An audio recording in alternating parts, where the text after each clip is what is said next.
اور ہم نے انسان کو کھنکھناتے سڑے ہوئے گارے سے پیدا کیا ہے، اور جنوں کو اس سے بھی پہلے بے دھوئیں کی آگ سے پیدا کیا تھا، اور وہ وقت قابل ذکر ہے جب تمہارے پروردگار نے فرشتوں سے فرمایا تھا کہ میں کھنکھناتے سڑے ہوئے گارے سے بشر بنانے والا ہوں، بس جب میں اس کو درست کر لوں اور اس میں اپنی طرف سے روح پھونک دوں تو اس کے آگے سجدے میں گر پڑنا۔ چنانچہ فرشتے تو سب کے سب سجدے میں گر پڑے مگر شیطان کہ اس نے سجدہ کرنے والوں کے ساتھ ہونے سے انکار کیا۔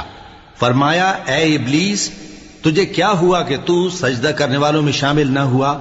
اس نے کہا میں ایسا نہیں ہوں کہ انسان کو جس کو تو نے کھنکھناتے سڑے ہوئے گارے سے بنایا ہے سجدہ کروں۔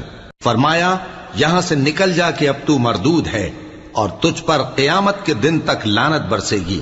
اس نے کہا کہ پروردگار مجھے اس دن تک مہلت دے جب لوگ مرنے کے بعد زندہ کیے جائیں گے۔ فرمایا